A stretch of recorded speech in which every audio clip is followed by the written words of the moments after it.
나리 도적같이 우리 찬양 들으시고 우리 강의 시작하도록 하겠습니다.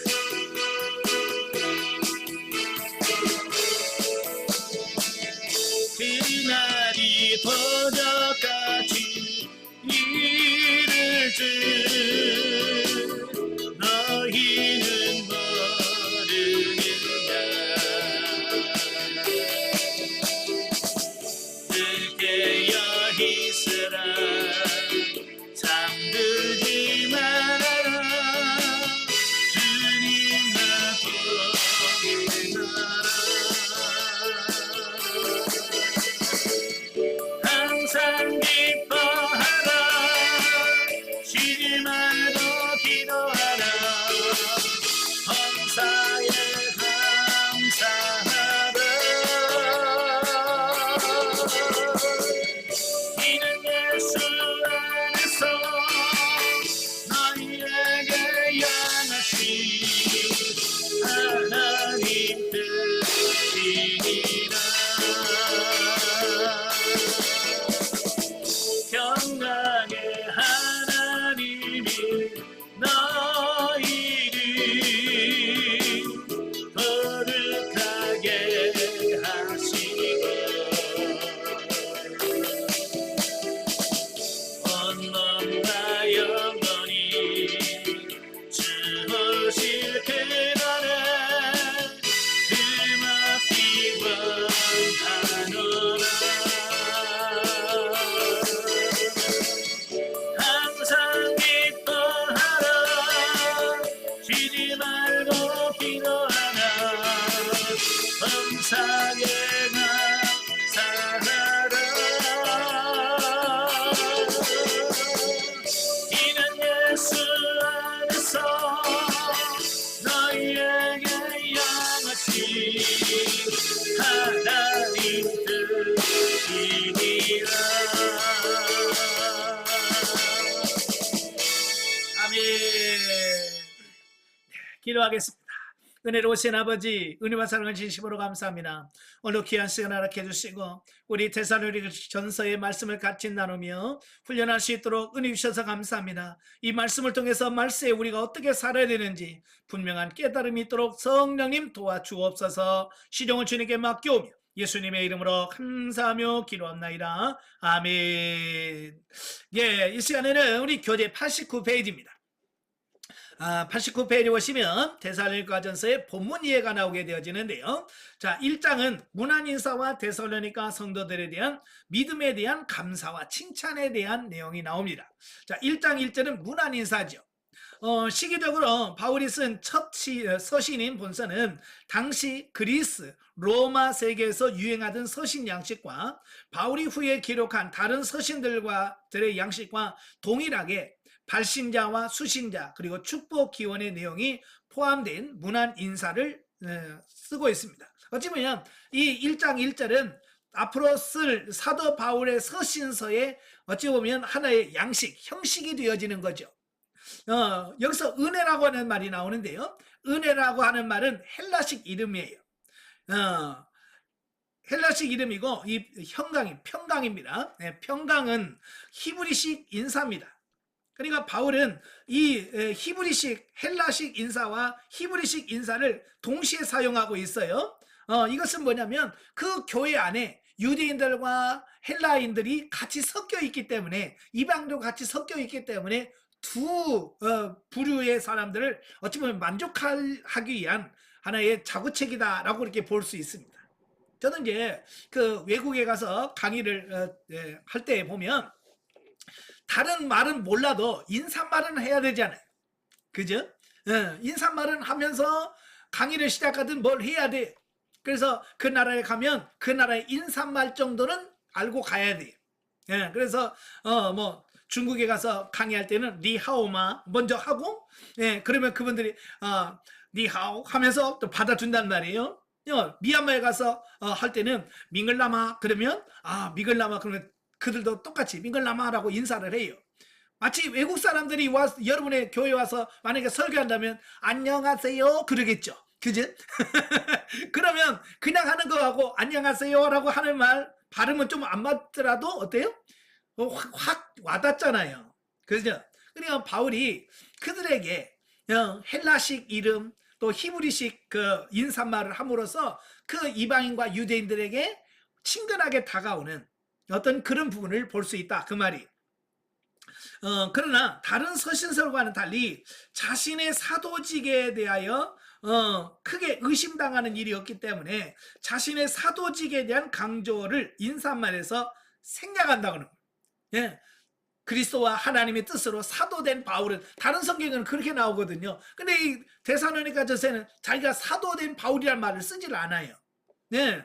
자, 이 말은 자신이 사도임에도 불구하고 다른 동역자들과 이름을 병기하는 사도 바울의 동역자 의식과 그의 겸손함을 볼 수 있다라고 하는 거예요. 그래서 바울은 바울과 실라와 디모데라고 같이 사역하는 그 동역자들 이름을 같이 넣어. 이건 뭐냐면 자기만의 뭐 특권이라고 하는 어떤 특권의식이 없는, 내려놓는 정말 그런 모습을 볼 수 있는 거죠. 그래서 여기서 바울의 겸손함을 우리가 볼 수 있죠. 또 그리고 동시에 그리스도 안에서 한 형제된 자들을 문안하되 자신을 내세우는 것이 아니라 성부 하나님과 그리스도의 이름으로 문안하는 그 신앙 자세를 배울 수 있다. 예. 2절부터 10절까지 보면 그 교회에 대한 바울의 감사와 칭찬이 나오는데요. 자, 본문은 본론으로 들어가기 전에 바울이 데살로니가 교회의 현재 신앙 상태에 대하여 하나님께 감사를 먼저 합니다. 네, 그리고 데살로니가 교회에 대한 칭찬하는 내용들로 기록이 되어 있는데요. 바울이 본서를 집필할 때는 다음과 같은 역사적 배경이 있어요. 그게 뭐냐면 제2차 전도 여행 시에 데살로니가 교회가 세워졌죠. 예, 그러나 교인들을 굳건하게 세울 겨를도 없이 유대주의자들의 박해를 받아서 급하게 떠나지 않을 수밖에 없었다라고 하는 거예요. 그러니까 새 안식일 동안 말씀을 전하고 떠날 수밖에 없어요. 그러니까 3주에 머물면서 3주 복음을 전해서 세운 교회가 바로 데살로니가 교회. 참 이걸 보면서 야, 이 정도만 쉬우면 얼마나 좋을까. 그죠? 예, 3주 전도하고 교회를 세운다. 이거 너무 쉽잖아요. 그죠? 그런데 그 후에 그가 베레아 또 아덴 고린도 등지를 다니면서 전도하던 중에 데살로니가 교회의 소식을 듣게 되었다라고 하는 겁니다. 예, 이미 서론적2에서 다 말씀을 드렸지만 디모데를 그 교회에 파송을 하고 디모데를 통해서 소식을 듣게 되는 거예요. 그 소식을 듣고 나서 이 편지를 쓰게 된 거죠. 그래서 그것은 정치와 종교적인 탄압 가운데서도 교회가 믿음의 역사와 사랑의 수고와 소망의 인내를 잃지 않고 있다는 사실을 발견하게 되고 그 부분에 대해서 칭찬하는 겁니다. 자, 여기서 믿음의 역사가 있다라고 하는 것은 뭐예요? 예, 믿음은 반드시 역사하는, 믿음의 역사라고 하는 말은 살아있는 신앙, 살아있는 믿음을 갖고 있었다 그 얘기예요. 몰라도 믿음은 있는데 죽은 믿음이 많이 있어요. 그죠? 야고보서에서 죽은 믿음은 어떤 믿음이라고 그랬어요? 행함이 없는 믿음. 그죠? 삶 속에서 그가 변화되거나 이런 삶 속에서 나타나지 않는 믿음은 죽은 믿음이라고 할 수 있는 거예요. 그러니까 여러분들도 이 살아있는 믿음을 소유할 수 있기를 바래요. 바로 이 데살로니가 교회 성도들은 비록 3주 말씀을 들었지만 어때요? 그 3주 들은 말씀이 그 안에서 살아 역사하는 거예요. 예, 이것이 데살로니가 교회가 칭찬받는 첫 번째 이유다. 여러분도 제발 좀 살아있는 믿음의 역사가 있기를 바래요. 두 번째가 뭐냐? 사랑의 수고가 있었다는 거예요. 사랑의 수고. 자, 여기서 왜 바울은 그냥 사랑이 많구나 그러면 될걸 왜 사랑의 수고라고 하는 표현을 썼을까라고 하는 거예요. 이 말은 사랑에는 진짜 사랑은 뭐냐면 입술로만의 사랑이 아니라 수고가 뒤따라줘야 진짜 사랑이다 그 얘기예요. 오늘도 많은 사람들이 이 말로 때우는 경우들이 너무 많아요. 예? 아이고 권사님 수고하셨어요. 아 집사님 수고 많으셨어요. 라고 말만 하지. 실제로 뭐 해야 돼요? 예, 말이 아니라 삶으로서 내가 정말 그분에게 감사하고 고마우면 삶으로 뭔가 따라가야 돼요. 수고가 뒤따라줘야 돼요. 우리가 이제 부부 생활도 마찬가지예요. 집에서도 여보 사랑해. 그 말만 해갖고는 안 돼요. 내가 정말 아내를 사랑한다라고 한다면 어떻게 해야 돼요? 아내를 위해서 내가 땀 흘리는 수고가 또 뒤따라가야 진짜 사랑입니다. 전에도 제가 말씀드린 것 같은데 요즘에는 사랑이라는 거 하는 그 말을 상대방을 이용해 먹는 용도로 쓰는 경우들이 많이 있어요. 특별히 요즘 여성분들이 그래요. 여보 나 사랑하지? 그럼 사랑하지. 그래요 그럼 설거지 좀 해줘. 여보 나 사랑하지? 아 사랑하지. 그럼 방 좀 청소 좀 해줘. 뭐 이런 거 있잖아요. 이건 사랑을 하는 게 아니라 사랑을 이용해 먹는 거예요. 그건 성경에서 말하는 사랑하고 전혀 다른 거예요. 내가 정말 그들을 사랑한다면 그를 위해서 헌신하고 희생하고 수고가 따라줘야 사랑이라 그 말이에요. 예. 그러니까 이런 거예요. 내가 당신 사랑해요 라고 말하는 것이 아니라 몸으로 먼저 가야 돼요. 그러니까 남편이 아내를 사랑한다고 한다면 그가 청소해달라고 요구하기 전에 청소기 들고 청소하는 삶이 나와야 돼. 예. 우리 아내들도 마찬가지예요. 아내가 남편에게 사랑한다라고 말할 때 이용해 먹으려고 하지 말고 그 사랑하는 남편에 대해서 뭔가가 액션이 취해져야 돼. 그죠? 하다못해 맛있는 반찬을 만들어서 식사를 대접한다든지 아니면 안마를 해준다든지 어떤 이런 게 있을 때 그게 진짜 사랑이라고 말이에요. 그러니까 이 데살로니가 교회의 성도들은 말로만의 사랑이 아니었다는 거예요. 그냥 몸의 행함이 따라가는 사랑이었다라고 하는 것을 말씀해 주고 있어요. 오늘날 이 사랑의 수고가 여러분의 가정에 여러분의 교회에 있어야 돼. 예, 그 다음에 세 번째가 뭐냐? 소망의 인내를 잃지 않았다. 예, 소망의 인내라고 하는 것은 뭐예요? 예수님 재림 신앙을 말하는 거예요. 그들이 사도 바울이 오직 했으면 3주 전하고 쫓겨났을까요? 예, 그러니까 그 교회 안에서도 얼마나 많은 고난이 있었겠어요. 그죠? 근데 그 속에서도 예수님의 재림을 기다리면서 그 인내하면서 신앙을 지키더라고 말이에요. 예, 이 세 가지가 바로 데살로니가 교회의 그 믿음의 표상이에요. 믿음의 역사, 사랑의 수고, 소망의 인내, 이 세 가지가 있었다라고 하는 거예요. 그래서 바울은 저들의 신앙을 격려하고 재림을 대망하는 가운데 더욱 경건하게 힘쓰도록 촉구하기 위해서 본서를 썼다라고 하는 겁니다. 참 이걸 보면서 오늘날도 많은 성도들이 뭘 하면 자꾸 핑계를 많이 대요. 기도하시죠? 그러면 기도할 환경이 아닙니다. 예, 봉사 좀 하시죠? 내가 지금 봉사할 환경이 아닙니다. 오늘날 많은 사람들은 환경을 핑계대면서 자기가 못하는 걸 자꾸 환경을 핑계대. 만약에 이 데살로니가 교회 성도들이 환경을 핑계대려고 했다고 한다면 제대로 신앙생활을 했겠어요? 그죠? 아니 바울도 3주밖에 못하고 떠나갔는데 우리가 무슨 신앙을 합니까? 그렇게 얼마든지 핑계대고 안 할 수 있잖아요. 그죠? 예? 사도 바울도 3주밖에 못하고 도망갔는데 우리가 믿음이 있습니까? 뭐가 있습니까? 우리는 못해요 라고 못한다고 포기할 수도 있지만 그들은 핑계대지 않았어요. 여러분도 환경 핑계대지 마라 그 말이에요. 가장 많은 여러분 핑계대는 게 뭐예요? 아이고 내 나이가요 지금 70이 넘었거든요. 예, 나이 핑계 많이 됩니다. 그 다음에 바빠요. 예, 바쁘다고 시간 핑계 내고요. 나는 요즘에 돈을 벌어야 돼요. 물질 벌어야 되고 이 핑계를 많이 댄다 그 말이에요. 핑계 내지 마세요. 아마 핑계 대려면 데살로니가 교회인들이 더 많이 우리들보다 더 많은 핑계 댈 수 있는 거리가 많을 거예요. 그래도 그들은 핑계 대지 않았어요. 여러분도 핑계 대지 말기를 바래요. 아시겠죠? 예. 그래서 바울은 그들을 격려하기 위해서 이 편지를 쓴 거예요. 따라서 본문 가운데 데살로니가 교회의 신앙 상태에 대하여 바울이 하나님께 감사함과 함께 그들에 대한 칭찬이 반영되어지고 있다라는 겁니다. 자, 영적에 보죠. 복음의 능력은 인간의 말의 기술에 있는 것이 아니라 성령님의 역사심과 능력에 있다. 데살로니가 교인들은 신앙의 모범이 되어서 우상을 척결했을 뿐만 아니라 예수님의 재림을 기대할 만큼 그 믿음이 장성하였고 그 소문이 마게도냐와 아가야 지방과 각지에 퍼지게 되었다라고 하는 것을 보게 됩니다.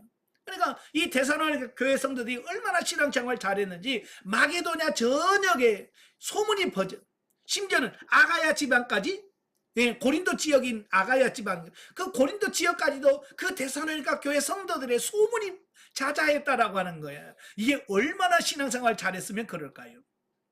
예, 여러분도 여러분의 교회에서 신앙생활 잘하십시오. 그래서 여러분이 교회에서 잘한다는 소문이 저한테도 들려야 돼.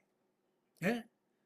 그래서 어느 교회 누구 권사님 진짜 신앙생 믿음이 좋습니다. 영성이 잘 됐어요라고 하는 칭찬이 들려올 수 있도록 최선을 다해서 변화되어 가는 여러분 되시길 바래요. 아시겠죠? 성령의 은사와 능력을 통해서 그들이 확신을 가지고 기쁨으로 진리의 복음을 받고 주를 본받는 자들이 되어서 복음의 증인이 되었다. 성도는 삶의 모습 속에서 복음의 실증이 나타나야 된다라고 하는 것을 보게 되어집니다. 예, 참 가장 큰 능력이 뭐냐면 변화된 거예요. 그래서 고린도전서 4장 20절에 뭐라고 그랬어요? 하나님의 나라는 말에 있지 아니하고 예? 능력에 있다라고 말씀하고 있잖아요. 그죠? 말로 잘하는 게 아니라 정말로 뭐냐? 능력, 여기서 능력이라고 하는 말은 삶의 변화에서 나오는 능력을 말합니다. 자, 여러분도 이런 거예요. 자, 예를 들어서 자녀들에게 야, 너 이렇게 해라 라고 말했을 때 자녀들이 네 하고 들으면 내가 그의 자녀들에게 삶으로 모범을 보이고 있다는 뜻이에요. 그런데 내가 자녀들에게 야야 그렇게 하면 안 돼 라고 말했을 때 자녀들이 엄마나 잘하셔 라고 말한다고 한다면 무슨 뜻이겠어요? 내 삶이 평소에 자녀들에게 모범을 보이지 못하고 내 말에 권위가 없다는 거예요. 내 말에 권위가 없다는 말은 무슨 말이냐면 내 삶이 그에게 모범을 보이고 있지 못하다 그런 뜻이에요. 네. 여러분 말을 잘한다고 말 듣는 게 아니에요. 참 요즘 국회의원들 말 진짜 잘합니다. 어떻게 변명을 그렇게 잘 늘어놓는지 어떻게 그렇게 꿰어 맞추는지 모르겠습니다. 말은 잘하는데 사람들이 인정해요 안 해요? 안 해요. 말 잘하면 국회의원들처럼 말 잘하는 사람 누가 있겠어요? 여러분 저도 마찬가지예요. 예, 말 잘한다고 성도들이 은혜 받는 게 아니에요. 성도들은요 말로 은혜 받는 게 아니라니까요. 그 목회자의 삶에서 나오는 그 삶이 곧 말씀이고 은혜고 능력이 돼요. 예. 그래서 말은 어느래도 삶이 변화되어지면 그 사람에게 능력이 되어지는 거예요. 그래서 여러분도 말로 하려고 하지 말고 변화된 삶으로서 보여주는 삶이 진짜다라고 하는 거 꼭 기억하시면 좋겠습니다. 자, 2장으로 가죠. 자, 2장은 바울의 데살로니가 전도 회고와 교회에 대한 감사 및 재방문에 대한 소망을 피력하는 내용이 나와요. 자, 1절에서 12절은 바울의 데살로니가 전도 회고입니다. 보면은 과거 바울이 데살로니가에서 전도하던 시절을 회상하는 내용이 나옵니다. 예, 물론 앞선 부분에서 짧게 전도 시절에 대한 회고가 있었지만 본문에서 보다 구체적으로 기록을 하고 있다라고 하는 겁니다. 자, 여기서 보면 그가 얼마나 힘들게 그들에게 복음을 전했는가, 자, 이 부분을 전하거든요. 우리가 사도행전 16장, 17장을 보면 바로 사도 바울이 2차 전도여행을 떠나서 그 빌립보 교회를 세우는 과정에서의 고난을 이야기하고 있고, 자, 17장으로 가면 1절부터 데살로니가 교회를 세우면서 바울이 겪는 고난에 대해서 설명을 해요. 자, 여기서 말씀해 주는 게 뭐예요? 빌립보 교회를 세울 때도 고난을 통해서 세워지고, 데살로니가 교회를 세울 때도 뭐요? 고난을 통해서 세워지더라라고 하는 겁니다. 이걸 통해서 우리에게 보여주는 게 뭐냐면 고난 없이 교회가 세워지는 교회 있다 없다? 없다는 얘기예요. 예. 고난 없는 교회가 없다. 고난 없이 세워지는 교회가 없더라는 거예요. 제가 지난주에 필리핀에 우리 목사님들하고 선교지를 탐방하는 시간을 가졌어요. 거기서 그 목사님들이 모여서 그 카페에 모여서 차를 마시면서 그 교회 상황을 쭉 이야기하는 걸 들었어요. 그러면 교인들이 몇천 명 되는 큰 교회부터 시작해서 이제 개척교회 하는 목사님까지 모여서 이렇게 대화를 하는데요. 거기서 한 가지 느낀 게 뭐냐면 다 어렵더라는 거예요. 교인들이 몇천 명 되면 우리는 와, 저 교회는 아무 고난도 없겠다, 문제가 없겠다라고 생각했는데, 그도 큰 교회가 좀 크더라도 성도가 있더라도 어렵더라는 거예요. 심지어 뭐라고 말하냐면 교회는 빛 가운데 세워진대. 그래서 그게 뭔 말인가 했더니 교회마다 다 빚이 있더래요. 빚. 은행에 대출도, 예? 그래서 뭐 이자만 한 달에 900만 원이 나가네요. 뭐 이자만 1000 얼마씩 나가네요. 이런 말들을 하는 거예요. 교회가 크다고 되는 게 아니라 교회가 크지만 어때요? 그 덩치를 그걸 활용하려고 하다 보니까 그만큼 많은 물질이 들어가게 되고, 예? 그래서 대출을 받게 되고, 그래서 교회마다 빛이 없는 교회가 없더래요. 자, 그런 걸 보면서 야, 그래, 예나 지금이나 고난 없이 세워지는 교회는 없구나. 다 힘들고 어렵구나. 그 가운데서 교회가 세워지는구나. 이걸 다시 한번 깨달은 적이 있어요. 여러분도 마찬가지. 바로 이 데살로니가 교회도 정말 어려움과 고난 속에 세워졌어요. 여러분의 교회도 힘들고 어려울 거예요. 예? 겉으로 드러난 부분이 만이 아니라 속에서 많이 힘들 거예요. 그래서 여러분들도 여러분의 교회를 위해서 기도하시고, 예? 열심히 헌금도 하시고, 그래서 교회도 또 선교사역도 할 수 있도록 여러분들이 열심히 노력하시는 이 부분도 필요합니다. 자, 바울은 이 부분에서 많은 능력을 받았던 빌립보에서와 마찬가지로 이곳에서도 많은 박해를 받으면서 전도한 사실에 대하여 회고합니다. 그의 전도 성격이 인간적인 측면에서 기인한 것이 아니라 오로지 하나님의 영광을 구하기 위하였음을 변증적으로 밝히며, 또한 데살로니가 교회에 대한 그의 태도가 마치 어머니와 아버지와 같은 사랑에 기초하였음을 토로하고 있다라고 하는 겁니다. 바울이 이처럼 데살로니가에서 전도하던 당시의 일을 회고하는 것은 데살로니가 교인들로 하여금 다시 한번 스스로를 돌아보아 과거 바울이 전한 구속의 원리인 복음에서 멀어지지 않았는지를 반성하는 계기로 삼기 위함이라고 하는 겁니다. 그러니까 그들이 처음 복음을 받았을 때 그 복음을 받아들이기 위한 고난, 역경을 통과하면서, 그래 복음을 받아들였잖아요. 그죠? 그들은 뭐요? 이 복음을 받아들이기 전에 우상을 숭배하고 뭐 이런 사람 삶이었잖아요. 그거 버리고 교회로 나온다는 거 할 때 쉬웠겠어요? 정말 어려웠겠죠. 그 어려운 과정을 그들은 통과하면서 신앙을 받아들였다 그 말이에요. 그러니까 어렵게 힘들게 받아들인 그 복음을 잃지 말고 끝까지 지켜야 된다라고 말씀해 주고 있고, 또 한 가지는 뭐냐면 초심을 잊지 마라. 너희가 얼마나 힘들게 복음을 받아들였느냐, 그걸 놓치지 말라는 거예요. 잊지 말라는 겁니다. 여러분, 그 계시록 2장에 보면 그 소아시아에 보내는 7교회 보내는 편지 중에서 제일 먼저 나오는 교회가 에베소 교회예요. 에베소 교회에서 칭찬도 하면서 책망하잖아요. 책망하는 내용이 뭐예요? 예, 내가 너희가 책망할 것이 있다. 너희가 처음 사랑을 잃어버렸다. 예, 초심을 잃어버렸다는 거예요. 저도요, 이 영성훈련 하면서 많은 분들이 시간이 가면 갈수록 성장 성숙해 가는 것은 좋지만 초심을 잃어버린 분들이 너무 많아. 그죠? 강의를 듣고 또 뭐 상담을 하면서 하는 이런 모습 속에서, 예, 처음 정말 이 영성훈련 들어오면서 예수님을 본받고 주의 말씀대로 살아가려고 하는 그 순수한 마음이 사라져버리고 잃어버린. 그래서 제가 농담 반 진담 반으로 뭐라고 그래요? 꼭 제대 말년 병장들처럼 산 신앙생활. 제대 말년에 있는 병장들처럼 신앙생활 한다고 말이. 그래서 강의 시간에도 대충 늦게 들어오고, 뭐 이런 부분들이 점점 조금씩 늦어지는 걸 보면서 초심이 많이 잃었구나. 여러분, 끝까지 이 믿음, 이 초심 잃지 않고 가길 바랍니다.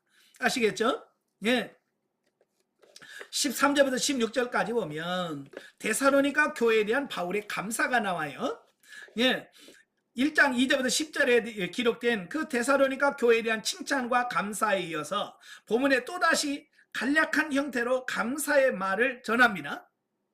자, 그러나 전자가 데살로니가 교회의 현재 상황에 대한 디모데의 보고를 듣고 감사한 내용인데 반해서 본문은 앞부분, 그러니까 1절부터 12절에 나오는 바와 같이 데살로니가 전도 시절을 회고하면서 과거 그들이 보인 진실한 태도를 기억하며 드리는 감사라는 점에서 그 성격이 조금 다르다라고 하는 거예요. 자, 즉 데살로니가 교인들은 바울이 전한 복음을 하나님의 말씀으로 수용했을 뿐만 아니라 복음으로 인하여 고난을 받을 때에도 흔들리지 않고 이를 견뎌냈다라고 하는 겁니다. 그러니까 이 데살로니가 교회가 역사가 짧아요. 역사가 짧음에도 불구하고 칭찬을 받고 인정을 받을 수 있는 교회로 바뀌어진 이유를 여기서 두 가지로 설명을 해요. 첫째가 뭐냐면 바울이 그들에게 말씀을 전했을 때 그들은 바울이 전한 그 말씀을 사람의 말로 받지 아니하고 하나님의 말씀으로 받았다라고 하는 거예요.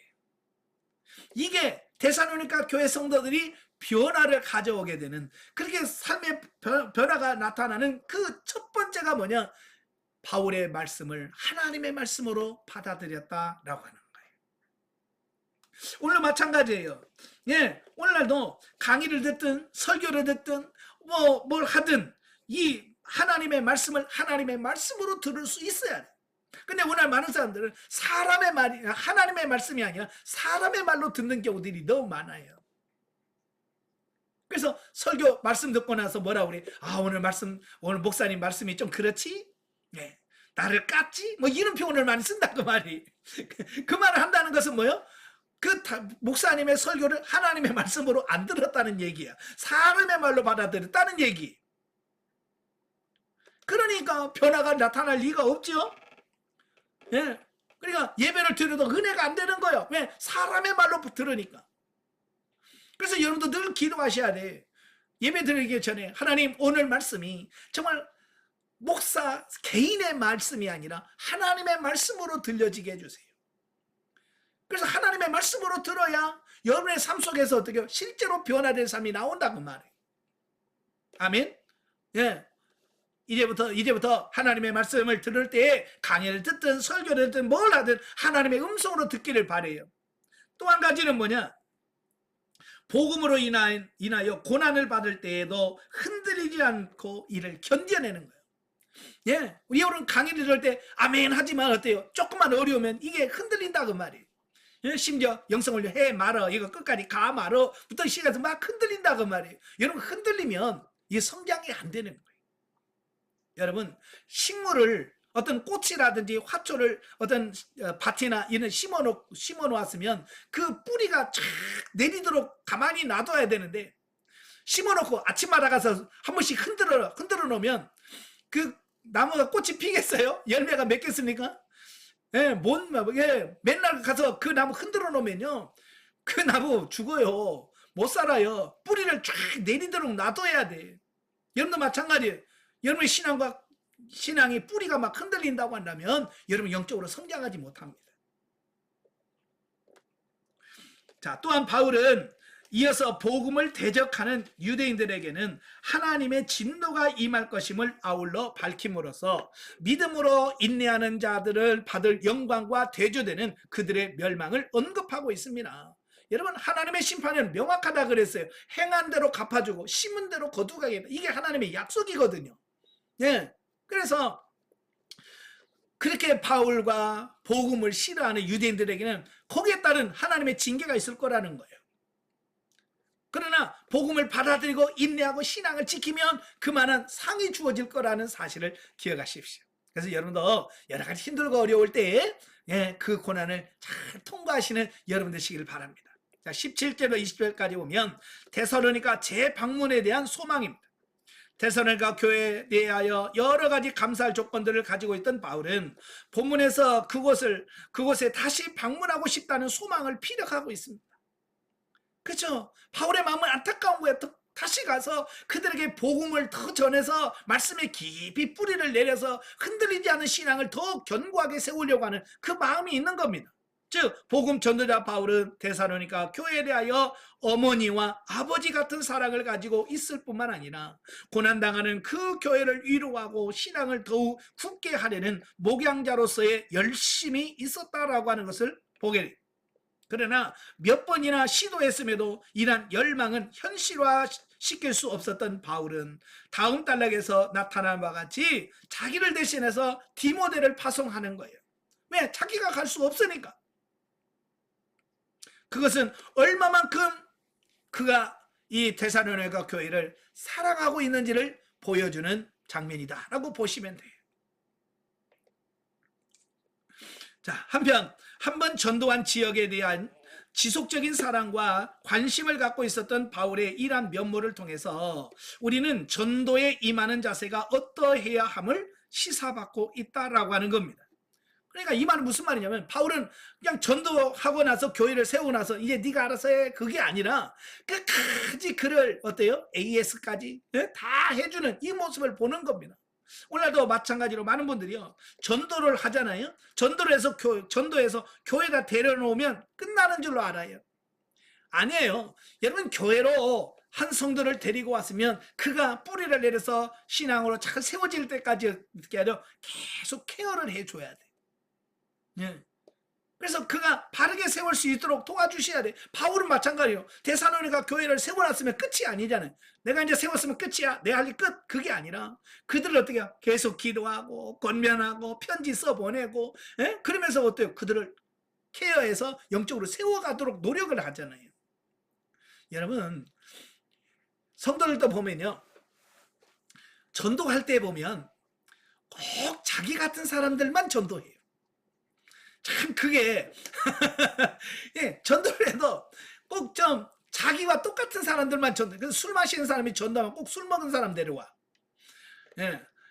그리고 주일 예배만 오전 예배만 드리는 사람은요. 오전 예배만 드릴 사람을 전도해. 자, 왜냐면 이 전도에서 왔을 때 그 전도한 사람은 하나님을 보고 신앙생활을 하겠어요? 자기를 교회에 데려간 전도자를 보고 신앙생활을 하겠어요? 예, 처음에는 다 누구를 보냐면 자기를 교회에 데려간 사람을 봅니다. 그래서 그가 어떻게 하는지, 어떻게 신앙생활이 그걸 잘 보는 거예요. 그래서 그 사람 수준만큼만 하는 거예요. 그러니까 이런 거예요. 그 전도했는데 주일 낮 예배만 드려. 그러면 전도 받아본 사람은 주일 낮에만 가면 되는구나 라고 입력을 시켜. 그래서 그분은 죽을 때까지 교회 주일 낮만 딱 예배 드리고 다음에는 수요일 예배가 없어요. 저녁 예배 없어요. 왜? 처음에 와서 본 것이 그거기 때문에 그래. 그런데 전도한 사람이 새벽 기도를 해요. 그러면 이분은 뭐냐면 교회 가면 다 새벽 기도 해야 되는구나 라고 받아들여요. 그래서 처음 자기를 전도한 사람을 따라서 뭣도 모르면서 새벽 기도 시작한다고 말이에요. 왜? 하나님을 보기 전에 누구를 봐요? 전도한 사람을 보니까. 그러니까 내가 변화되고 내가 새로워져야 돼요. 네. 그래야 바르게 전도할 수 있고 바르게 세울 수 있기 때문에 그런 거예요.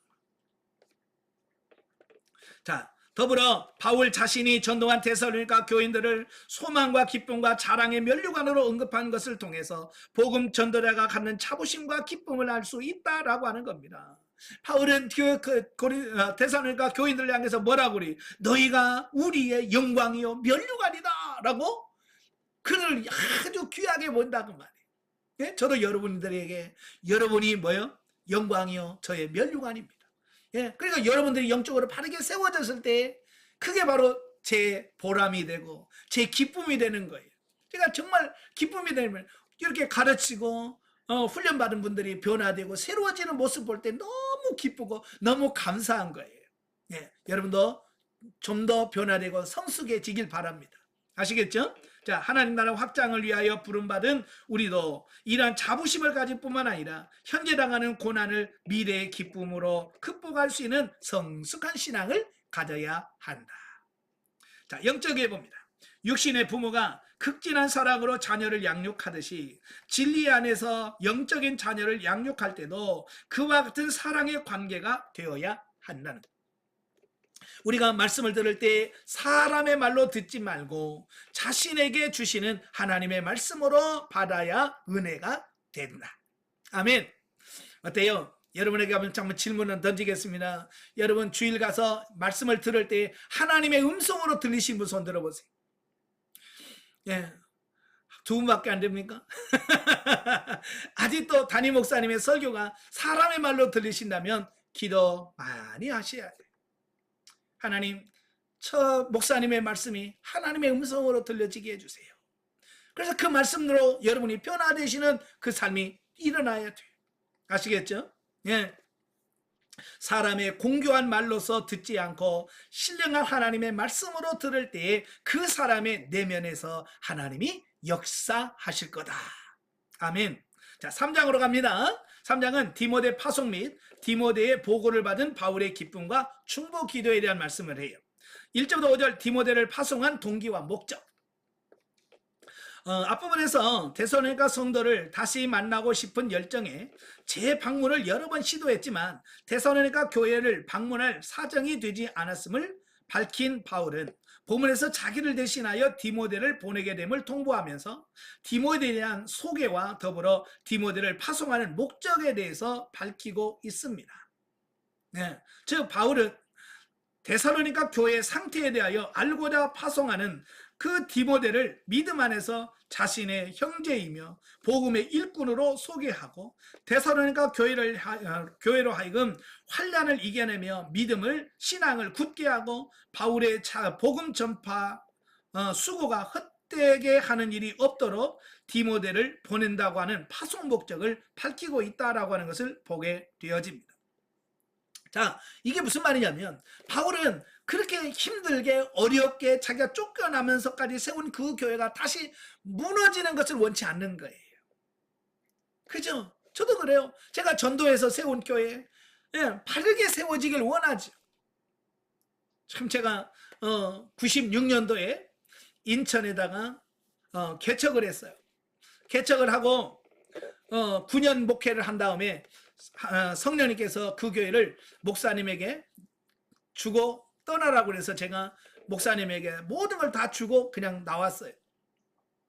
그런데 안타깝게도 그 목사님은 1년도 채 못돼서 교회 문을 닫았어요. 힘들다. 내가 9년 동안 열심히 다시 세운 교회를 1년도 못돼서 문 닫더라고. 그래서 인천 가면 그 앞을 지날 때마다 너무 속상한 거예요. 내가 그렇게 9년 동안 힘들게 해서 울면서 눈물로써 그렇게 해서 세운 교회인데, 예. 참 그걸 보면서 이 바울의 심정을 이해가 되더라고요.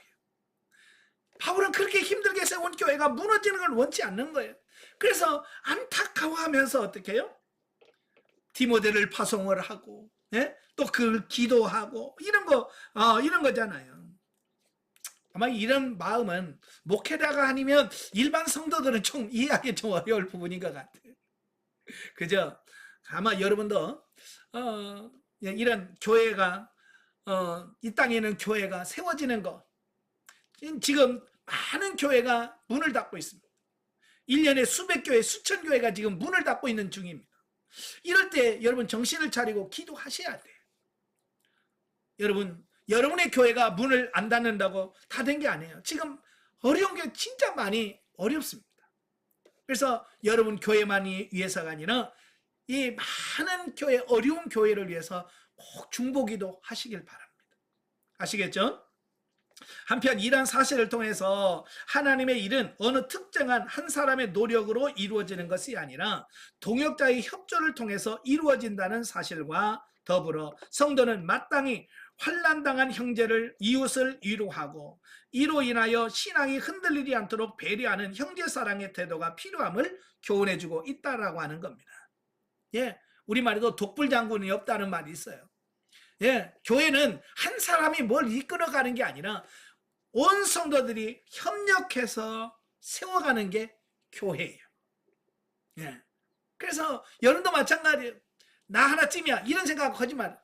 예, 교회가 좀 커서 성도들이 많으면 많은 분들이 그냥 아유, 내가 없어도 잘 돌아가던데 이런 생각들을 가지고요 슬그머니 이렇게 빠진, 그러면 안 됩니다. 아시겠죠? 예, 여러분의 교회에서 최선을 다해서 섬기시길 바라고요. 예, 협력하셔야 돼. 뿐만 아니라 예, 여러분 주변에 환난당한 성도들, 어려움 당한 성도들을 그냥 내버려 두지 말고 여러분이 찾아가셔서 위로하시고, 위로할 자 위로하시고, 격려할 자 격려해주고, 그래서 같이 세워가도록 하는 것이 중요합니다. 참 갈수록 세상이 이기적이고 자기중심적이잖아요. 그래서 자기와 조금 연관이 있으면 좀 관심이 있고, 자기와 관계가 없으면 아무런 신경도 쓰지 않는 이 시대거든요. 그러나 여러분들은 어때요? 정말 여러분들은 내일이다. 성도들의 일이 내일이고, 그 집사님, 권사님들, 어려운 분들이 나다고 생각하시고요, 관심을 가지시고 열심히 협력하며 도움치는 여러분 되시기를 바랍니다. 아시겠죠? 자, 6절부터 10절까지 보면 디모데의 보고와 바울의 기쁨, 디모데 파송 배경을 기록한 앞부분에 이어서, 자, 본문에는 돌아온 디모데의 데살로니가 교인들이 환난 가운데서도 믿음과 사랑 안에서 굳게 서 있다는 것과 그들이 간절한 마음을 보고 싶어 한다는 보고를 인하여 바울이 기뻐하며 하나님께 감사한 내용이 기록하고 있습니다. 그러니까 첫 번째로 디모데를 파송했을 때 그가 와서 보고를 하잖아요. 보고한 내용을 듣고 너무 기뻐하는 거예요. 왜? 자기가 염려했던 것과는 달리 그들의 신앙이 아름답게 세워져가는 모습을 보니까 너무 기쁜 거예요. 예. 그래서 그가 감사하는 이런 모습들을 보게 되죠. 또한 이에 대하여 귀에 닿는 대로 그들 방문했으면 좋겠다는 바울의 희망이 피력되어지고 있다라고 하는 겁니다. 여기서 중요한 게 뭐예요? 바울이 데살로니가 교회를 가고 싶어하는 마음만큼 데살로니가 교회 성도를 또 바울을 보고 싶어한다는 거예요. 이게 뭐예요? 서로 관계가 어때요? 끈끈한 사랑의 관계가 잘 유지되고 있다라고 하는 것을 보여주고 있는 거잖아요. 그죠? 자, 여러분 다시 한번 여러분에게 묻겠는데요. 영적으로 성장하는 데 있어서 많은 관계가 중요하지만 목회자와 여러분의 관계가 굉장히 중요해요.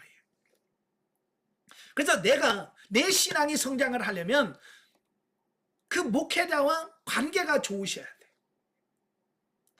아시겠죠? 예, 아주 중요해요. 여러분은 지금 여러분의 교회 담임 목사님과 어떤 관계를 맺습니까? 좋은 관계입니까? 껄끄러운 관계십니까? 예? 껄끄러운 관계라면 그만큼 여러분은 뭐요? 영적 성장에 그 부분이 어려움을 있다는 얘기예요. 그래서 여러분도 담임 목사님과 여러분 교회 담임 목사님과 그 껄끄러운 관계가 아니라 정말 오늘 데살로니가 교회처럼 바울은 그 교회 성도들을 보고 싶어하고 그 성도들은 바울을 보고 싶어하는 이런 끈끈한 관계, 이런 관계가 형성이 되어야 된다라고 하는 사실입니다. 가끔 보면 저는 이제 상담을 하다 보면 담임 목사님과 파트너가 붙은 분들이 종종 있어요. 담임 목사님과 파트너 붙어가지고 그거 가지고 고민하면서 갈등하는 분들이 종종 있거든요. 제가 그러잖아요. 이 파트너 중에서 제일 센 파트너가 담임 목사님 붙을 때, 담임 목사님하고 파트너 붙으면 진짜 신앙생활하기가 어려워요. 근데 한 번씩은 경험해 가더라고요. 그걸 빨리 인식을 하고 하나님 사랑할 수 있게 해주세요 하고 빨리 통과하는 사람은 금방 지나가지만 그렇지 않은 사람은 1년 가고 2년 가다가 자기 영성 다 까먹고 자기 신앙 다 까먹어요. 파트너 잘못하면 자기 신앙과 믿음을 다 까먹는다 그 말이에요. 전에도 파트너를 붙이셨던 분들이 있다면 잘 보시고요. 앞으로도 또 혹시라도 담임 목사님과 파트너의 관계가 될 때에 빨리 깨달으셔야 돼요. 이건 나빠서가 아니라 나를 한 단계 깨트리시고 나를 깨트리는 과정으로 파트너로 하나님께서 붙여주시는 경우도 있다는 거 꼭 기억하시면 좋겠고요. 여러분 시험 들지 않기를 바랍니다. 그런 과정을 통해서 시험 들지 말고 통과하시길 바래요. 그래서 결국은 내가 영적으로 바르게 살려고 하려면 담임 목사님하고 좋은 영적인 관계를 맺어야 된다. 꼭 기억하시면 좋겠습니다. 자, 11절부터 13절까지면 바울의 중보기도입니다. 자, 이제 바울은 본문에서 본론의 전반부를 마무리하면서 데살로니가 교회를 방문할 수 있도록 길을 열어달라고 하는 기도를 합니다. 또 데살로니가 교회를 위한 중보 기도를 합니다. 자, 여기서 바울이 그 중보 기도를 합니다. 내가 다시 이 데살로니가 교회를 방문하게 주옵소서라고 기도합니다. 그 기도가 얼마 만에 응답이 될까요? 여러분, 얼마 만에 응답이 될까요? 여러분, 계산 안 해보셨죠? 5년 만에 성취됩니다. 바로 2차 전도 여행 때 데살로니가 교회를 가게 해달라고 이렇게 기도하면서 데살로니가 전서를 기록했습니다. 이 기도가 5년이 지난 3차 전도 여행 때 비로소 성취가 돼요. 자, 이걸 보면 반드시 기도는 시간 문제지 응답된다는 거예요. 아시겠죠? 시간 문제는 반드시 응답되니까 낙심하지 말고, 응답이 안 된다고 포기하지 말고 끝까지 기도하라, 그 말이. 아마 여러분 기도 응답 그러면 제일 많이 생각나시는 분이 조지 물러일 거예요. 그죠? 5만 번의 기도 응답을 받은 분이라고 해서 뭐 책으로도 많이 나와 있잖아요. 그분이 살아있을 때 친구 둘이 있었대요. 친구 둘을 위해서, 그 친구 둘이 구원받고 전도하기를 위해서 두 분을 위해서 기도했대요. 근데 그 두 친구 중에 하나는 그가 죽기 2년 전에, 뮬러가 죽기 2년 전에 신앙생활에 예수 믿고 구원을 받았대요. 근데 한 친구는 조지 뮬러가 죽을 때까지 기도했는데 교회 안 다녀요. 근데 조지 뮬러가 죽고 난 이후에 그 친구가 교회를 다니게 됐대요. 그러니까 조지 뮬러 생애는 응답이 안 됐어요. 그렇지만 그가 죽고 난 이후에도 응답이 되더라고 말이에요. 그러니까 응답은 반드시 된다는 거예요. 시간 문제지.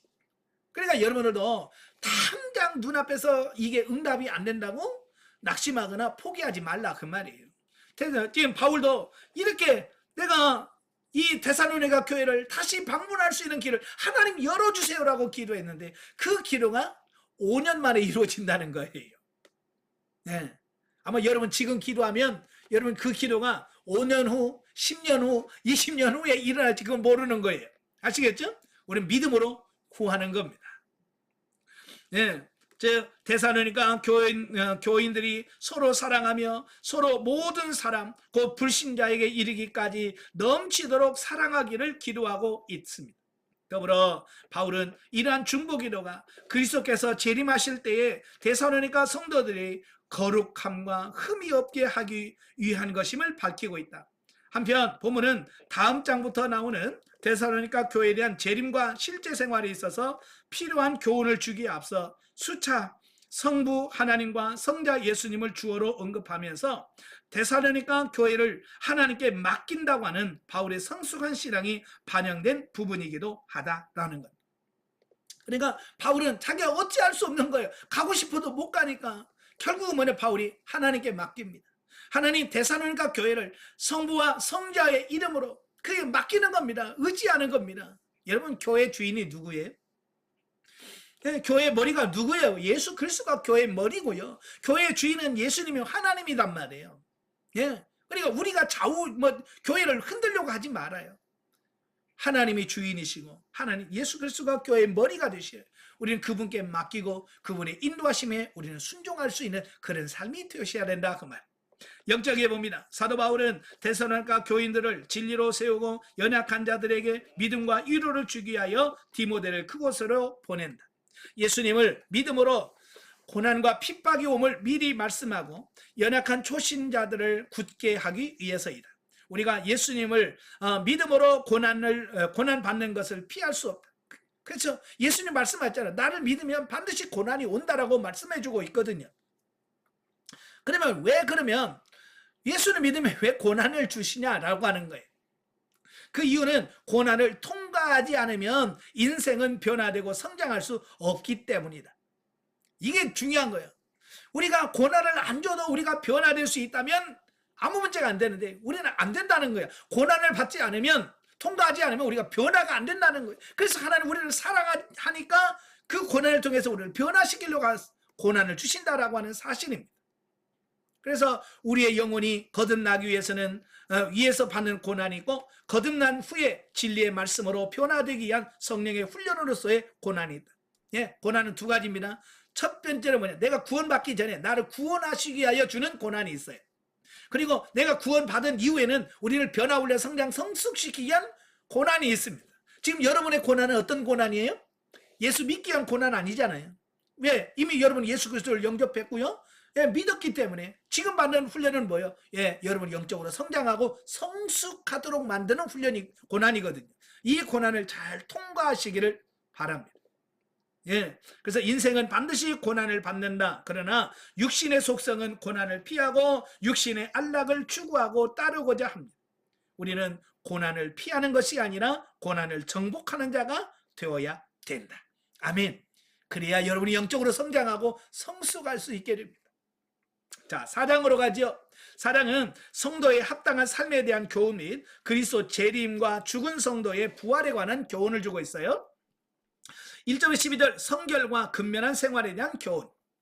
자, 지금까지 본서의 전반부에서 그 데살로니가 교회를 향한 칭찬을 아끼지 않았던 바울은 이제 데살로니가 교회를 향하여 실제적인 교훈을 주고 있어요. 바울은 먼저 본문에서 저들의 계속적인 신앙 성장을 위하여 도덕적, 신앙적 권면의 말을 하고 있다라고 하는 겁니다. 그래서 실제로 당시 여러 교회에서는 이방 우상 숭배와 관련된 종교적 타락 현상과 더불어 도덕적, 성적 타락 현상이 범람하고 있었다. 그죠? 이미 교회가 세워졌지만 세워진 교회 안에서도 여전히 도덕적으로, 윤리적으로 타락하는 부분들이 많이 나와 있다라고 하는 것을 보게 되어집니다. 네, 이 말이 무슨 말이에요? 사람은 하루아침에 지금까지 살아왔던 모든 삶을 다 털어버리고 변화된다는 것은 쉽지 않다는 것을 말씀해 주고 있어요. 예, 그래서 오랜 기간 동안 과정을 거치면서 변화돼요. 저도 영성훈련하면서 처음에 제가 실망을 좀 많이 했어요. 저는요, 영성훈련만 하면 모든 사람이 막 쉽게 다 변화될 줄 알았어요. 그런데 제가 생각한 것보다도 안 변하더라고요. 예, 생각만큼 변화가 안 돼요. 그래서 제가 실망을 해가지고요, 하나님을 막 따졌어요. 하나님, 왜 이렇게 사람들이, 인간들이 안 변합니까? 이거 뭐 내가 문제입니까? 아니면 이 교재가 문제입니까? 아니면 이 커리큘럼이 잘못돼서 그런 겁니까? 제가요, 진짜 심각하게 하나님께 기도했어요.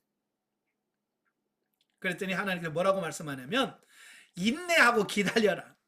사람이 그렇게 쉽게 바뀌는 게 아니다 라고 말씀하죠. 예, 그래서 주님께서 인내하고 기다리래요. 그래서 예, 알겠습니다. 그래서 지금은 이제 기다리기로 했습니다. 예, 그러니까 시간이 좀 오래 걸리지만 제가 기대한 것은 3년 안에 다 변화되는 거였죠. 근데 6년, 7년, 8년 되니까 이제 조금씩 바뀌더라고요. 영성훈련 한 지 10년 다 되니까, 10년 되니까 그때서야 이제 이게 사고가 바뀌어져. 그러면서 인간이 그렇게 바뀌는 게 쉽지 않구나. 그래서 여러분도 지금 당장 바뀌지 않는다고 포기하지 마세요. 아시겠죠? 여러분이 그렇게 만만한 존재가 아니요, 그냥 이렇게 쉽게 바뀔 존재가 아니라니까요. 예. 그래서 인내하시면서 끝까지. 그래서 제가 여러분들에게 뭐라고 그래요? 예? 영성훈련의 졸업은 없습니다. 죽을 때까지 여러분 변화돼야 됩니다 라고 말하는 이유는 그렇게 쉽게 변화되는 존재가 아니라는 것을 알려드리려고 하는 거예요. 따라서 바울은 여기에서 개인적으로 성결한 생활과 형제 사랑에 대한 권면, 그리고 근면한 생활을 대한 권면을 줌으로써 모범적인 성도의 생활을 교훈하고 있다라고 하는 겁니다. 자, 여기서 바울이 개인적으로 성결한 생활을 강조를 많이 합니다. 예, 성결한 생활. 이 말세를 살아가면서 예수 그리스도의 재림을 기다리면서 우리가 해야 될 삶 속에서 첫 번째가 뭐냐? 성결한 삶이다. 자, 성도들에게 있어서 이 윤리적인 삶은 굉장히 중요합니다.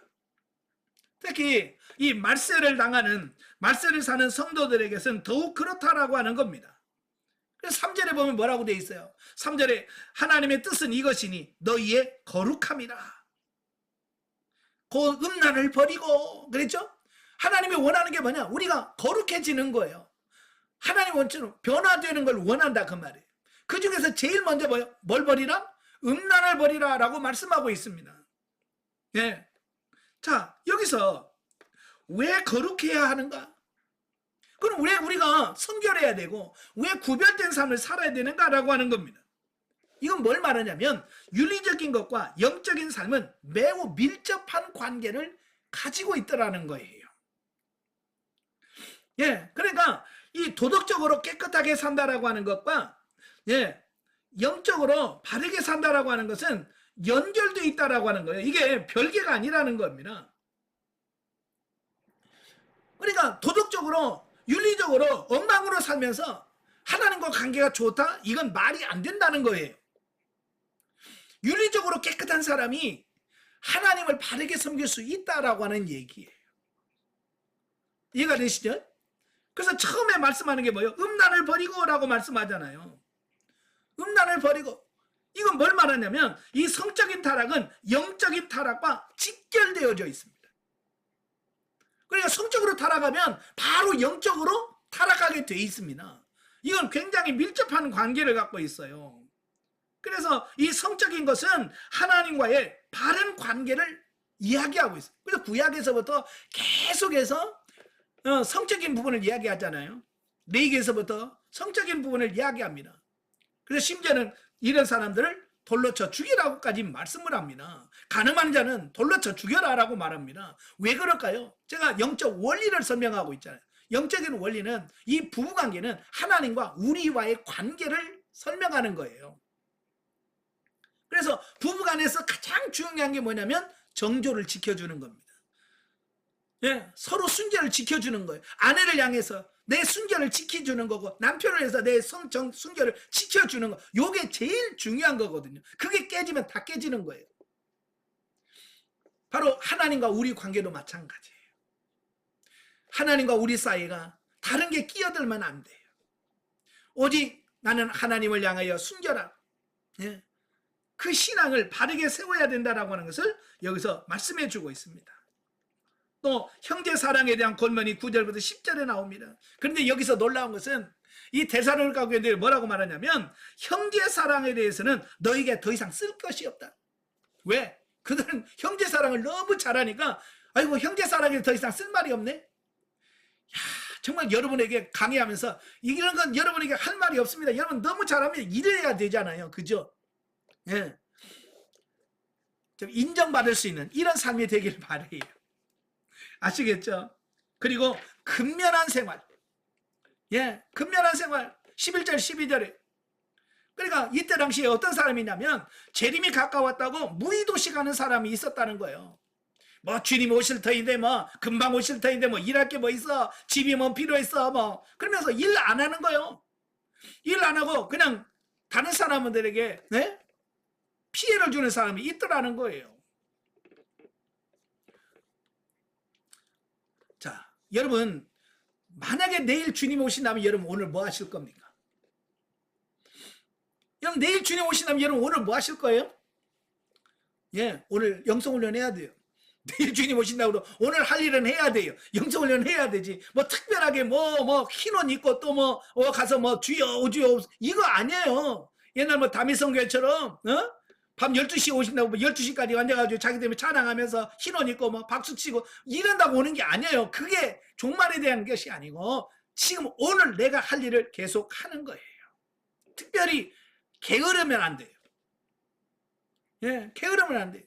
그러니까 이 데살로니가 교인 중에서 이 재림을 잘못 이해해가지고 주님이 오실 건데 뭐 일하면 뭐해? 일을 안 해. 그리고 맨날 저 구름 보시고 저 구름 타고 주님 오시나 이 구름 타고 오시나 구름만 쳐다보고 있어요. 여러분 일하는 사람이 배가 빨리 고플까요? 일 안 하고 노는 사람이 배가 빨리 고플까요? 예, 일하는 사람은요 일하는 데를 정신 팔려고 배고픈 걸 잊어버려요. 그래 놀면 그렇게 배고파요. 자, 그러니까 이 놀면서 구름 보고 있다가 주여 어서 오십시오 하다가 때가 되면 더 일찍 배고파. 그래 열심히 일하는 집사님한테 가가지고 집사님 나 밥 줘 나 배고픈데. 그러면 열심히 일하는 집사님이 바라봤을 때 무슨 생각을 했겠어요? 예? 사랑이 가겠습니까? 안 가죠. 그러니까 교회 안에서 그것 때문에 갈등이 생기는 거예요. 그러니까 바울이 뭐라 그래? 후서에서 일하기 싫어하든 먹 좀 말라. 네? 먹지도 말게 하라. 이렇게 말씀하잖아요. 절대로 게으르면 안 돼요. 여러분, 내가 게으르다라고 하는 것은 누군가가 내가 할 일을 대신 해야 된다는 얘기예요.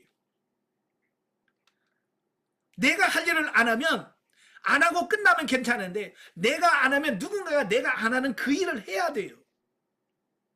그게 문제라 그 말입니다. 아시겠죠? 여기서 부지런하다, 게으르다라고 하는 것은 뭐예요? 예, 게으른 것은 뭐냐면 자기가 해야 할 일을 안 하는 걸 게으르다고 하는 거고, 부지런하다는 것은 뭐예요? 자기가 할 일을 자기가 맡아서 다 하는 걸 부지런하다고 얘기하는 거예요. 예, 부부간에도 그래요. 부부간에도요, 아내가 할 일을 착착착 해놓으면 남편이 쉬워요. 왜? 아내가 자기 일 다 해버리니까 자기 일만 감당하면 돼. 그런데 아내가 자기가 할 일을 안 해. 예를 들어서 밥도 안 해, 설거지도 안 해, 청소도 안 해.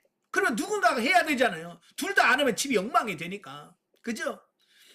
그러면 안 하는 사람은 편하죠. 그죠? 아, 나는 안 하니까 너무 편해. 근데 그걸 대신 해야 되는 사람은 자기가 할 일을 따로 또 해야 되고, 또 그 아내가 안 한 일도 해야 되니까 얼마나 힘들게, 2배, 3배 힘들다고요. 그러니까 여러분, 교회에서나 가정에서나 내가 맡은 일, 내가 할 일은 할 수 있는 사람이 되어야 된다 그 말이에요. 아시겠죠? 자, 그러면 13절 18절까지 오면 재림과 성도의 부활에 관한 교훈입니다. 자, 앞부분에서 성도의 도덕적인 삶에 대하여 논했던 바울은 이제 본서의 중심 주제인 그리스도의 재림과 그때에 일어날 죽은 성도의 부활에 관해서 설명을 하고 있어요. 초대교회 성도, 특히 데살로니가 교인들에게 있어서 종말의 문제는 큰 관심사였기에 바울은 이미 이 문제에 대하여 단편적인 정보를 준 바 있었지만 여기서 보다 포괄적으로 거론하고 있다. 한편 바울은 이러한 교훈을 준 배경에는 당시 데살로니가 교인들 사이에 이미 죽은 성도들은 그리스도의 재림 때 살아있는 성도들처럼 영광에 참여할 수 있는지에 대하여 여러 논란이 제기되고 있었기 때문이다 라고 하는 겁니다.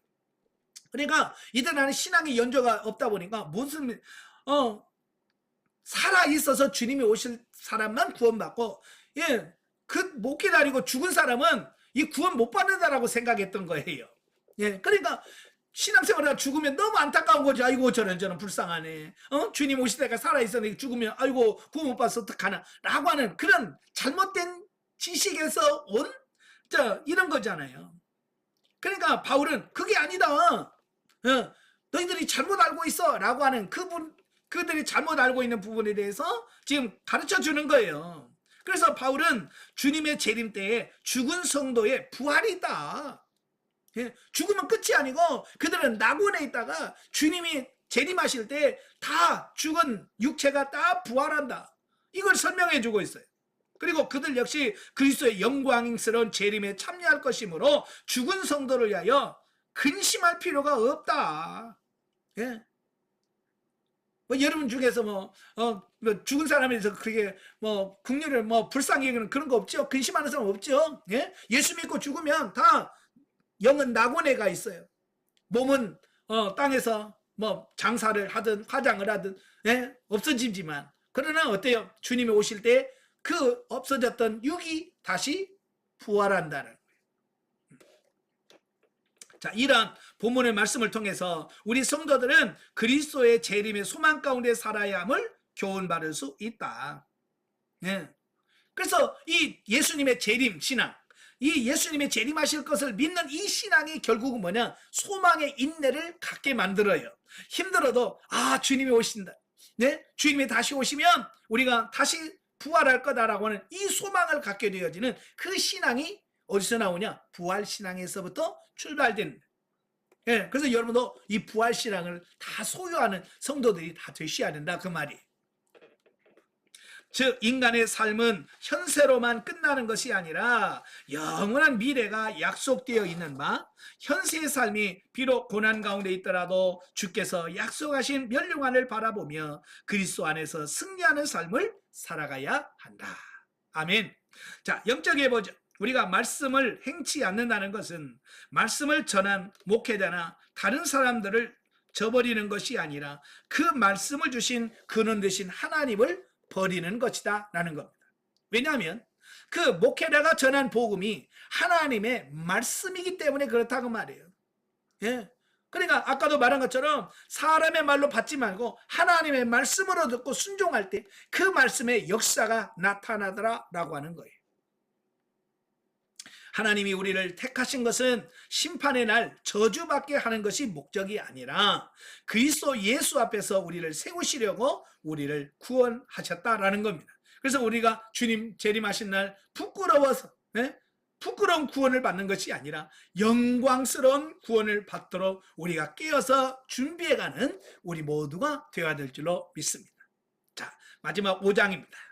자, 5장은 그리스도 재림의 시기와 삶에 대한 실제적 교훈과 바울의 마지막 기도 및 끝맺는 말씀을 하고 있는데요. 자, 1절 11절 재림을 맞는 성도들의 자세에 대한 교훈입니다. 그러니까 이 주님 오실 날이 다가오는 오늘 이 시대에 우리가 어떤 삶을 살아야 되느냐라고 하는 거예요. 앞단락에서 그리스도 재림 시에 죽은 성도의 부활이 있게 될 것을 말씀했죠. 그 바울은 본문에서는 재림을 맞는 성도들의 삶 자세에 대하여 말씀해주고 있습니다. 즉 바울은 영적으로 깨어 있지 못한 자에게 있어서 재림은 돌연히 임하지만 항상 깨어 근신하는 성도들은 하나님이 이 날을 미리 준비하게 하실 것이므로 결코 돌연히 임하는 것이 아니라는 사실을 말씀해주고 있습니다. 자, 이게 무슨 말이냐면 여러분 도둑이 몰래 들어오잖아요. 그죠? 도둑은 몰래 들어와. 그런데요 깨어있는 사람이 있다면 도둑이 몰래 들어올 수가 없죠. 그죠? 사람이 깨어있으면 도둑이 몰래 들어올 수가 없어요. 예. 이 말씀처럼 예수님이 몰래 오고 싶어도 영적으로 깨어있는 사람은 예수님이 오시는 것을 볼 수밖에 없다는 거예요. 왜? 영적으로 깨어있기 때문에. 무슨 말이 이해가 되세요? 예. 그러니까 영적으로 깨어있는 사람한테는 결코 예수님이 도적 같은 분이 아니시라. 예수님이 오시는 것을 직접 경험하고 체험하고 맞이할 수 있다. 그 얘기를 하고 있는 거예요. 문제는 뭐냐? 잠자는 사람이 문제라고 말해요. 잠자는 사람은 몰라요. 도둑이 들어와서 훔쳐가도요. 모른다니. 잠자면 몰라요. 그래서 성경에서 계속 뭐라고 그래요? 깨어있으라라고 말씀하는 거예요. 예.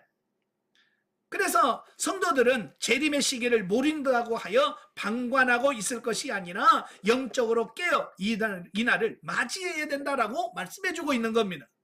그러니까 중요한 것은 뭐예요? 깨어있는 것이 중요하다고 말이에요.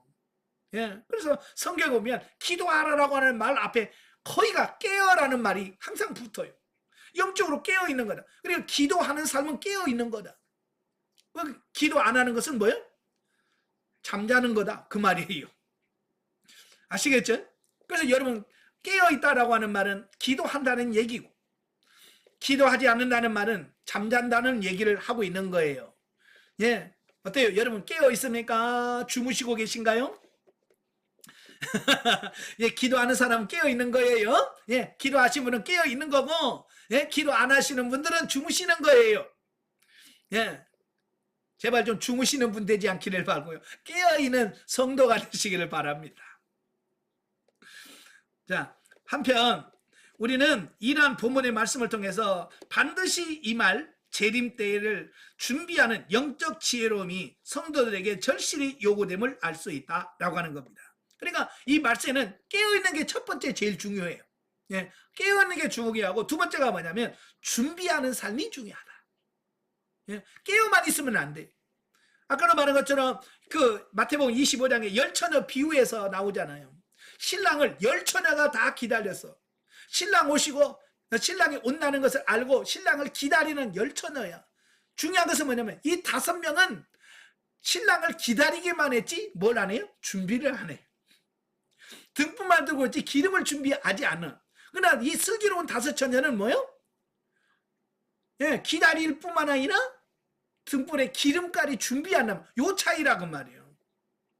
오늘도 마찬가지예요. 저와 여러분들이 주님 오실 거야, 주님 말을 기다리는 것이 아니라 주님이 오실 때 그날을 내가 깨어서 준비하는 영적 기름을 준비하는 이런 신앙이 필요하다 그 말이에요. 즉 빛에 아름답게 어둠에 속하지 않고 각성하여 재림을 대비해야 하는 것이다. 그리고 이러한 대비는 궁극적으로 믿음과 사랑과 구원의 소망을 가지고 악한 세력이 이미 이기신 주님을 그리스도를 의존함에서 이루어진다라고 하는 것을 보게 되어집니다. 예, 그래서 우리가 끝까지 예수 그리스도를 신뢰하고 주님이 가셨던 그 길 우리가 따라가는 여러분들 되셔야 돼요. 자, 12절부터 22절까지 보면 재림을 기다리는 성도의 일상생활에서의 교훈. 자, 본서의 중심 주제라고 할 수 있는 그리스도의 재림과 관련된 교훈을 다룬 바울은 다가오는 재림을 앞둔 성도들이 일상생활 가운데서 가져야 할 바른 자세를 요약하여 교훈하고 있다라고 하는 겁니다. 자, 이 말씀을 굉장히 우리가 잘 기억을 하셔야 돼요. 왜냐하면 이단자들이 자꾸 이 주님 오실 날이 가까웠다, 그래서 이렇게 해야 된다라고 자꾸 주장을 하는 것을 속으시면 안 된다 그 말입니다. 어느 권사님이 저한테 와가지고 책을 하나 주더라고요. 근데 그 책 내용이 뭐냐면 이제 주님 오실 날이 다가왔으니까 우리가 믿는 사람들이 공동체를 형성해서 저 산속에 가서 모여 있다가 우리끼리 영적으로 깨어있는 사람들끼리만, 영적인 사람들만 모여서 살아야 된다. 자, 이런 말에서 집 팔고 다 팔고 우리는 같이 가자, 이런 책이더라고요. 여러분 동의하십니까? 동의하시는가요? 동의하면 안 되는 거예요. 그건 비성경적인 거예요. 성경 그 어느 곳을 봐도 주님 오실 날이 다가왔으니까 집 팔고 몸 팔고 다 해가지고 저 산골짜기 공동체 생활이라는 말이 없어요. 바울도 그런 말 하지 않아요. 우리가 잘 기억해야 돼. 근데 오늘 그걸 가지고 많은 사람들이 미혹하잖아요. 얼마 전에 TV에서 뭐 돌나라라고 하나 뭐라나 이상한 나라가 있더라고요. 그래서 자기들만의 공동체를 형성해가지고요, 마을을 형성하고, 그래서 이상한 짓 하고 있잖아요. 그래서 공동체 뭐 왕국을 건설하자 이런 말에 속으시면 절대로 안 됩니다. 아시겠죠? 사도 바울도 그런 걸 말씀하고 있지 않아요. 즉 바울은 먼저 성도들에게 그들의 영적 지도자인 감독들을 존경하며 사랑하며 또 대인관계에 있어서 사랑과 겸손함으로써 이웃과 화평의 관계를 유지함을 교훈하고, 이어서 대신관계에 있어서 성도는 항상 기쁨 가운데 기도하에 힘쓰며 감사함으로 성령 충만한 삶을 살아야 된다라고 교훈하고 있다라고 하는 겁니다. 그러니까 삶을 떠나서 이상한 공동체를 형성하는 게 아니라 삶 속에서 먼저 교회 지도자들을 존경하고 그의 말씀을 듣고 또 대인관계에서 서로 사랑하고 서로 겸손하고 이웃과 화평한 삶을 살고 또 대신관계에서 항상 기뻐하고 또 깨어 기도하고 범사에 감사하는 이런 생활이 이 말세를 사는 우리들의 삶을 이런 거다라고 말씀해주고 있는 겁니다. 뭐 특별한 거 있어요? 일상생활에서 우리가 늘 해야 될 삶이에요. 그러니까 이걸 우리가 잘 이해를 하셔야 돼요. 자, 그리할 때 정녕 우리는 삼킬 자를 찾아 두루다니는 우는 사자와 같은 사단의 손에 떨어지지 않을 것이며 성숙한 그의 손에서 좋은 열매를 맺을 것이다 라고 말씀해주고 있습니다. 근데 이렇게 그냥 평상시 일상생활 속에서 이런 삶을 살면 되는데 우리는 뭐 특별한 것들 있나, 뭐 특별하게 뭘 해야 더 하나님의 복을 받지 않을까라고 해서 자꾸 특별한 공동체를 찾고 어떤 특별한 교회를 찾고 하다 보니까 이상한 데로 가서 막이 밥이 되는 거예요. 특별한 거 찾지 마세요. 아시겠죠? 특별한 뭐 공동체 찾지 마세요. 산속에 들어가서 뭐 자급자족해야 된다나 어쨌든 뭐 이러면 안 돼요. 그 자체가 벌써 비성경적이라고 하는 사실을 말씀해주고 있습니다.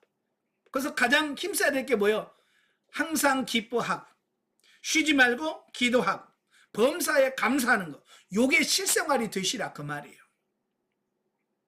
자, 특히 본문 가운데서 등장하는 소위 성도들의 3대 실천 강목은 결국 성도란 역사와 우주의 창조자여 주권자이신 하나님의 불변하시는 무관한 사랑으로 천국 구원이란 절대 영혼의 구원을 이미 획득한 자인 바 상대적이고 일시적인 이 세상에 속한 그 어느 것에 의해서도 영향을 받지 말고 하나님과 바른 관계 안에서 그 구원과 구원의 희망과 기쁨을 만끽하며 감사하는 삶을 살 가능성과 의무를 동시에 가진 자라는 사실에서 우러나온 것이다. 항상 기뻐하고 쉬지 말고 기도하며 범사에 감사할 때 진실로 수준 높은 그리스도인으로서 향기를 풍기는 삶을 향유할 수 있다라고 하는 겁니다. 아멘. 이 세 가지가 칠 때가 돼야 돼요. 아멘. 예. 사실 이 세 가지는 제가 초등학교 때 포기할 말씀이라고 그랬어요. 어떻게 항상 기뻐해? 어떻게 잠도 안 자고 어떻게 기도할 수 있어? 어떻게 슬플 때 있지? 어떻게 범사에 감사해? 못해? 제가 초등학교 때 포기한 말씀이에요. 그런데 사도 바울은 이게 우리의 삶 속에서 실제가 돼야 된대요. 어때요? 이 세 가지가 실제가 되고 있나요? 아직 멀었나요? 예? 이 세 가지가 꼭 여러분의 삶 속에 실제가 돼야 됩니다. 항상 기뻐하고 쉬지 말고 기도하고 범사에 감사하는 생활이 여러분이 그게 그냥 깨어있는 삶이요? 그리스도를 재림을 준비하는 삶이다라는 겁니다. 자, 23절 24절은 바울의 마지막 기도입니다. 본서 본론의 전반부를 마무리하면서 하나님께 데살로니가 교회를 위한 중보기도를 한 바 있는 바울은 이제 본론 전체를 끝내면서 다시 한번 평강의 하나님께 예수님의 강림이 이루어져 역사적 종말이 되는 그 순간까지 성도들의 영육으로 거룩하게 지켜주실 것에 대하여 간구하고 있다라고 하는 겁니다. 그러면서 특별히 뭡니까? 온 영과 혼과 몸이 온전하게 보존되기를 간구하고 있습니다. 예, 여기서 말하는 구원은 무슨 구원이에요? 전인 구원을 말하는 겁니다. 그냥 영혼만 구원하는 것이 아니라 전인 구원을 말하는 거예요. 그래서 우리의 영은 성장 성숙해 가는 거예요. 예, 영의 구원이라고 하는 것은 이 거듭난 영이 성장해 가고 성숙해 가고 예수 그리스도를 닮아가는 게 이게 영의 구원입니다. 그 다음에 혼의 구원이라고 하는 게 뭐예요? 예, 이 가치관들이 깨어지는 걸 말해요. 예. 예, 우리 사고와 가치관이 바뀌는 걸 말합니다. 이게 혼의 구원이라고 얘기해요. 그러면 몸의 구원은 뭐냐? 이 몸이 천국 간다는 말이 아니라 이 죽고 썩을 것만 남는 이 육이 변화돼서 이제 하나님 말씀에 순종해서 사는 삶이 나오는 것을 몸의 구원이라고 얘기하고 있어요. 그래서 이 영과 혼과 몸이 온전한 구원에 이르러야 된다는 거 꼭 기억하시면 좋겠고요. 자, 오늘날에 이것은 지금까지 바울이 교훈했던 것을 데살로니가 교인들이 이행한다고 하는 것은 궁극적으로 하나님께서 이루어 주실 때만이 가능하다는 바울의 성숙한 신앙 판단에 입각하여 기도를 드린다라고 하는 겁니다. 그러니까 이런 전인 구원은 하나님이 허락하셔야만 가능한 거예요. 그래서 여러분들이 제가 늘 기도하라고 하신 이유가 바로 거기 있는 거예요. 왜? 이건 하나님이 허락하셔야만 되니까. 오늘날 성도들에게서도 그리스도의 재림을 준비하며 성결한 삶을 살기 위하여 끊임없이 노력하되 스스로의 힘이 아니라 이를 온전히 하나님께 맡기는 자세가 필요하다라는 겁니다. 자, 25절부터 28절까지면 끝맺는 말.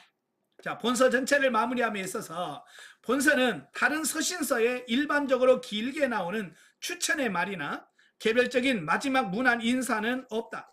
그러나 마지막 인사와 축도로서 끝맺음을 함으로써 일반적인 서신서의 구성과 별반 다를 바가 없는 형식미를 갖추고 있다.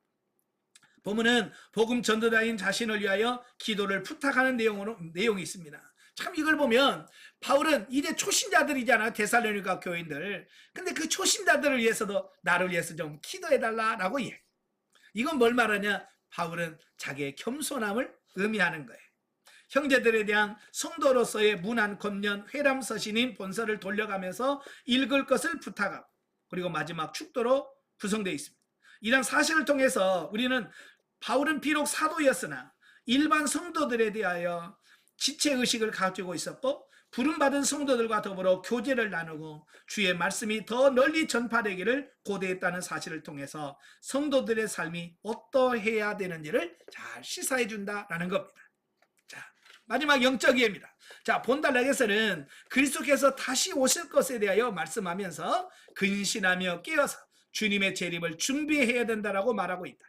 주께서 재림하실 때 우리의 온 영과 몸과 혼이 흠과 티가 없도록 온전히 보존되어 있다가 그 앞에 영광스러운 모습으로 변화되어야 한다라는 겁니다.